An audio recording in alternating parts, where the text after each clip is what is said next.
Hey everybody, I'm Joey Evans, and today we are taking a look at really what I always wanted to do as a child, and that is run a zoo, a time zoo with the dinosaurs. Now I say I wanted to do that as a child, probably the reality would have hit me on either one, a zoo or a dinosaur zoo.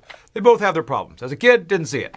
But this is Time Zoo. This is it's a very simple card game. I'd say it's close to family weight, but you are creating a zoo of different dinosaurs throughout time. It's kind of a set collection type thing. But before I tell you a bit about it, let's see how it's played. Okay, we are set up for a game of Time Zoo now. Time Zoo is a card game where you are trying to lure prehistoric animals to your zoo. And you do that by getting the food or having the food they need. First off, this is a first player card here. Whoever has that as first player, everybody gets an asymmetric character, and we'll go through those in a moment once I more kind of show you how the game is played. First off, you're going to get 5 cards, and you can only do 2 things on your turn. You can take food or lure an animal. Take food means you can grab 2 cards from the discard pile, 2 cards from the top of the deck, or 1 from the top of the deck, 1 from the discard pile. So say I've got this in my hand right here. I want to lure this guy.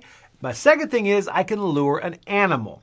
Now, these show you exactly what type of food those guys like. You've got the pescatarians right here. They like fish and things. Herbivores over here. Carnivores right here. And these are omnivores. We'll go to each of these, or we'll go through them pretty much. This right here, of course, is going to want your blue cards, which I have none of.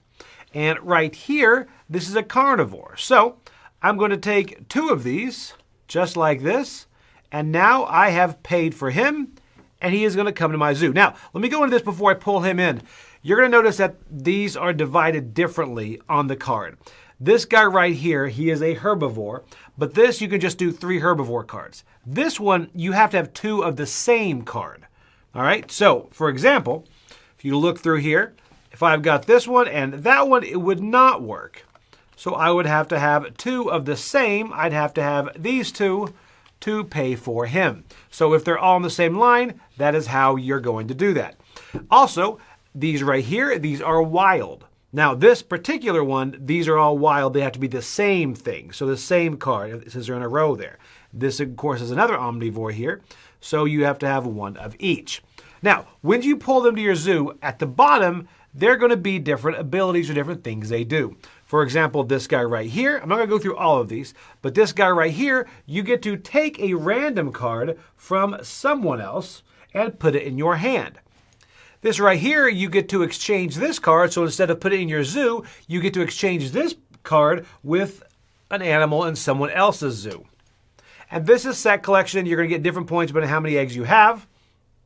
And this right here, you're going to take a food card from the food deck for every one of those icons you have in your zoo. And then this mammoth right here, you have +2 if you have the other male or female of that. So this really creates a family. There's also a baby mammoth in there as well. So all of these are going to have different abilities on the bottom. The dodo is, of course, a different type of set collection. The carnivores are more kind of take that. A lot of those do. So, and they also, at the top, this is all about victory points. You're going to see points here at the top. And those at the very end of the game, you're going to go ahead and tally up those points. Person with the most points wins. So again, all of these score different ways. Now, we'll talk about these different asymmetric people we've got. This guy right here, he's going to get, if I have 3 of these, just like that, if I have 3, I'm going to get +3 points. Then again, this one, 3 omnivores. If I have 3 omnivores, then I get +3 points. So all of these guys are going to give me different points and different types of goals for me to get extra points. This guy gives me an extra dodo, which is going to help me with set collection, and this one gives me an extra egg, which helps with set collection. So those are a little bit asymmetric as far as that goes. So what you're going to do is you're going to keep playing around. Everybody's going to either grab food cards or lure an animal. Keep going, growing their zoo until the final animal comes out here to the display. And you're going to go until everyone gets equal number of turns. And then the game is over. You're going to tally up all of your points at the top. And also any points that are given down here by bonuses, including your wonderful little card. And whoever has the most points wins. And that is the best person with the best time zoo. Let's send it back and see what I thought about it. Okay, so that's not all the rules. Again, that's a very quick overview, but really that should give you a good feel of the game because it is a very it's more of a simple game. Probably I would call it a family weight game. First off, let's say this artwork, I really like it. I like it. I also like how they really leaned into the icons. Everything's easy to see. You can see from a distance. You know what color it is from a distance. You also, even the ones that, for example, right here, the ones that look different colors on top and bottom, those, again, everything is bright and vibrant. They didn't do what some places do, and I'm going to choose green and light green. No, they went bold colors. I like that. And I also like, it's set collections pulling people into your zoo. I like the differences in having to have the same food for some, different foods for others. I also like the addition of really the theme with the omnivores. We can have anything wild, but they also stick to those rules. Or sometimes you need different foods of anything or the same food of one particular thing. That makes some interesting choices. Now, speaking of choices, the action cards, they also can make you make different choices. Like one of them, you get to take for each matching icon in your zoo. I forgot which one that is, but if you take one card from the food pile, then you can take another one for every one of those icons you have. Little things like that, like a lot of the special actions. Like there's one you take the top card of the food pile, take the top 2 cards of the food pile, place 1 food on the discard pile. All of those are really, they add that little something to the game, right? Now, they are a bit, not convoluted, but at the first play, you'll be kind of diving into the rule book, which are all right here. You've got them on 2 pages. So it's pretty quick. And once you read what they are, they're pretty self-explanatory. You look at it, you're like, I think that's what it means. You look and you're like, okay, yeah, you can lure another animal card. So it's pretty simple. Once you look at it once, you'll go right back to it. I'll talk about the carnivores real quick. The carnivores, some people might not like those because they have a little bit of take that. For example, like take a random card from an opponent, or you can clear 3 animals from the row. And a lot of that's kind of hate undrafting. If you know someone's trying to get a set of something, you kind of wipe those. You could take a random card from someone to your hand, or you could just take one and discard it. So things like that, they're pretty aggressive, And then also some of them you can switch with someone else's card. So know that going in at a family weight game, I don't see that as causing problems because it's so light. And again, you're not going to take that to your kids.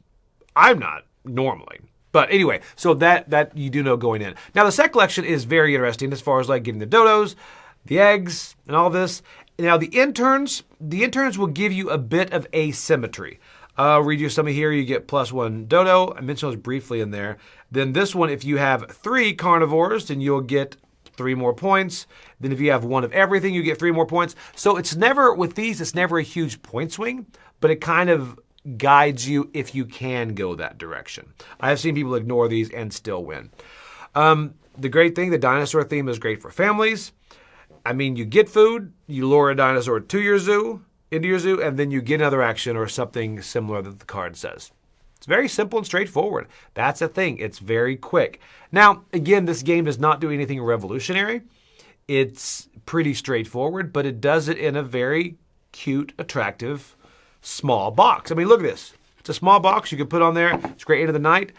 We actually play with our daughter before we go to bed, and she loves it. It's enjoyable. I'm coming in at a 6.5 on this. Right under a 7. I can see it actually going up to a 7, but a 6.5 because this is, although it is a simple game, if you're looking at something to play with your family, listen, all kids like dinosaurs. I know they say young boys like dinosaurs. My daughter loves dinosaurs. This just grabs. Now, that being said, she does not go to win. She goes to get the coolest zoo, which is fine because honestly, that's a win for me. My kid enjoys it. So anyway, it's a 6.5. That's Time Zoo. If you have kids or if you're looking for something light to play at home, definitely check it out because you get to make your zoo with mammoths and families of mammoths.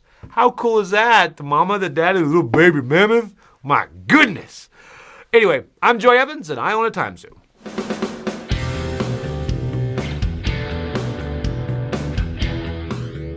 Hey folks, thanks for joining us for that video. If you haven't yet, like the video, subscribe to the channel, and hey, make sure you check out what's happening where I'll cover an app on an iOS or a Switch device, and you can check it out along with me. Thanks very much. You've been watching The Dice Tower.